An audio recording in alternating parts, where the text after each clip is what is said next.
Hello students, तो आप सभी का स्वागत है आपके अपनी यूट्यूब चैनल सिग्मा 57 पर। तो आज की क्लास का टॉपिक है विद्युत शक्ति। क्या होती है विद्युत शक्ति? एकांक समय में ऊर्जा के व्यय होने की दर। एकांक समय में ऊर्जा के व्यय होने की दर क्या कहलाती है? विद्युत शक्ति कहलाती है। या फिर हम ये भी कह सकते हैं कि ऊर्जा के व्यय होने की दर विद्युत शक्ति कहलाती है। तो क्या लिखेंगे? विद्युत ऊर्जा के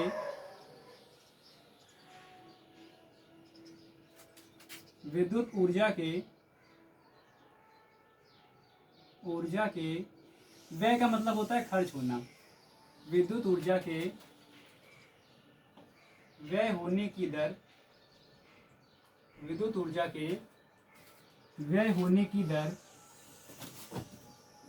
विद्युत शक्ति कहलाती है।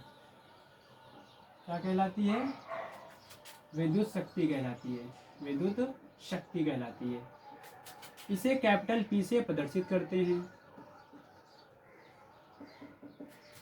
इसे कैपिटल पी से प्रदर्शित करते हैं। इसे कैपिटल पी से प्रदर्शित करते हैं।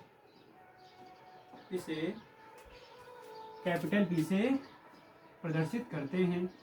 इसका मात्रक क्या होता है? वॉट। इसका मात्रक वॉट होता है। इसका मात्रक वाट होता है। वाट होता है। अब बोला है कि ऊर्जा के व्यय होने की दर। अब ऊर्जा व्यय किस दर से होगी? समय के दर से होगी। तो इस आधार पर इसका फॉर्मूला क्या बनेगा? P = W/T। यहाँ से इसका दूसरा मात्रक क्या निकलेगा? जूल प्रति सेकंड। क्या निकलेगा? जूल प्रति सेकंड। अगर कोई आपसे इसका एसआई मात्रक पूछे तो क्या होगा? जूल प्रति सेकंड। ठीक है। तो क्या होती है विद्युत शक्ति? विद्युत ऊर्जा के व्यय होने की दर क्या कहलाती है? विद्युत शक्ति कहलाती है। इसे कैपिटल पी से प्रदर्शित करते हैं। इसका मात्रक क्या होता है? वाट होता है। क्या होता है? वाट होता है। अगर कोई इसके फॉर्मूले की बात करे तो क्या होगी? फॉर्मूला क्या होगा? P = W/T। अब अगली हेडिंग हमारी 1 वाट। क्या है? 1 वाट। अगर हम 1 वाट की बात करें तो 1 वाट क्या होगा? यदि अगर मान लो इस समय क्या हो? 1 सेकंड और कार्य क्या हो? 1 सेकंड, तो हम क्या कह सकते हैं कि यदि विद्युत ऊर्जा, यदि 1 सेकंड में 1 जूल ऊर्जा खर्च हो, यदि 1 सेकंड में 1 जूल ऊर्जा व्यय हो, तो उस पदार्थ की या फिर उस चालक की शक्ति कितनी होगी? 1 वाट होगी। क्या होगी? 1 वाट होगी। तो लिख लेंगे। अब किसी कार्य को करने में ही होगी तो 1 वाट क्या होगा? यदि ऊर्जा के व्यय होने की दर, यदि 1 सेकंड में 1 जूल ऊर्जा व्यय हो तो उस चालक की शक्ति कितनी होगी? 1 वाट होगी। तो लिख लीजिए, यदि 1 सेकंड में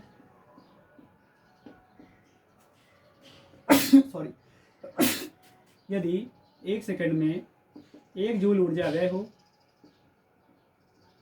1 जूल ऊर्जा व्यय हो, तो उस चालक की शक्ति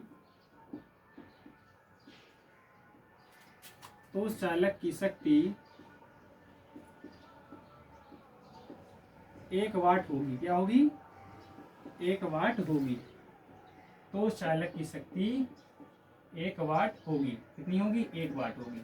आप सभी लोग इसका स्क्रीनशॉट ले लीजिए।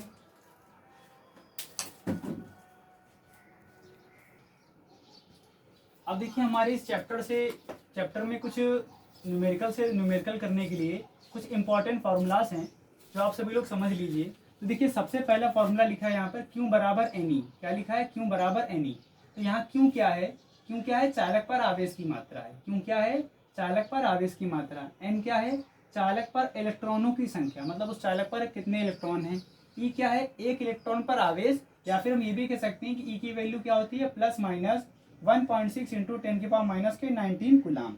अगला फॉर्मूला हमारा इसी आवेश से रिलेटेड, Q = IT। यहाँ पर Q तो देखिए आवेश ही है, लेकिन I क्या है? विद्युत धारा है, चालक में प्रवाहित धारा है। T क्या है? समय है, धारा को प्रवाहित करने में लिया गया समय। तीसरा फॉर्मूला इन दोनों को कंबाइन करके एन ई बराबर आई टी। चौथा फॉर्मूला हमारा V equal to W upon Q. यहाँ पर V क्या है, चालक पर विभव है। V क्या है, चालक पर विभव। W क्या है, कार्य है। क्यों तो आप सभी जानते हैं आवेश है। अगला फॉर्मूला हमारा V बराबर आई आर। V क्या है, चालक पर विभव, सभी को पता है। I क्या है, चालक में प्रवाहित धारा। R क्या है, चालक का प्रतिरोध। R बराबर रो इंटू एल अपॉन ए। आप इसको तो यहाँ पे R क्या है, चालक तार का प्रतिरोध। रो क्या है, चालक का विशिष्ट प्रतिरोध या चालक तार का विशिष्ट प्रतिरोध। एल क्या है, चालक तार की लंबाई या फिर चालक की लंबाई। ए क्या है, चालक तार के अनुप्रस्थ काट का क्षेत्रफल। अब देखिए प्रतिरोधों का संयोजन से रिलेटेड फॉर्मूले है हमारे पास। तो पहला फॉर्मूला R बराबर R1 plus R2 plus R3, ये किस में होता है, श्रेणी क्रम में। और 1 अपॉन R बराबर 1 upon R1 plus 1 upon R2 plus 1 upon R3, ये किस में होता है, समांतर क्रम में। अगला फॉर्मूला हमारा W बराबर V I T equal to I square R T equal to V square T upon R. आपको ये याद होगा, मैंने बताया था विद्युत धारा के ऊष्मीय प्रभाव वाले चैप्टर में, ठीक है, शक्ति वाले में, तो वहाँ पे काम आएंगे। और ये ऊष्मीय प्रभाव के लिए जब हीट निकालना हो, किसी चालक की ऊष्मा निकालनी हो, तब आप क्या करेंगे, उसी कार्य में 4.2 से भाग दे देंगे, क्योंकि हम जानते हैं कि एक कैलोरी में कितनी ऊष्मा निकलती है, 1.1 अपॉन 4.2 कैलोरी ऊष्मा उत्पन्न करती है। आप सभी लोग इसका स्क्रीनशॉट ले लीजिए।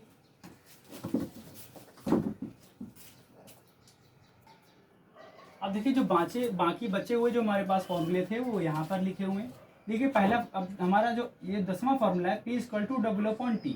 P क्या है, विद्युत शक्ति है। W क्या है, कार्य है। T क्या है, समय है। अब देखिए कुछ इंपॉर्टेंट जो हमारे पास इंपॉर्टेंट कुछ आंकिक वैल्यूज दी हुई है, न्यूमेरिकल वैल्यूज दी हुई हैं, आंकिक मान दिए हुए हैं, इनको याद कर लीजिए। अगर 1 मिली वोल्ट बोल दे आपसे तो कितना होता है, 10 की पावर माइनस 3 वोल्ट। इनको ध्यान से याद कर लीजिएगा। 1 माइक्रो वोल्ट क्या होता है, 10 की power minus 6 volt. 1 kilo volt क्या होता है, 10 की पावर 3 वोल्ट। 1 मेगा वोल्ट क्या होता है, 10 की पावर 6 वोल्ट। 1 अश्व शक्ति बराबर कितना होता है, 746 वाट।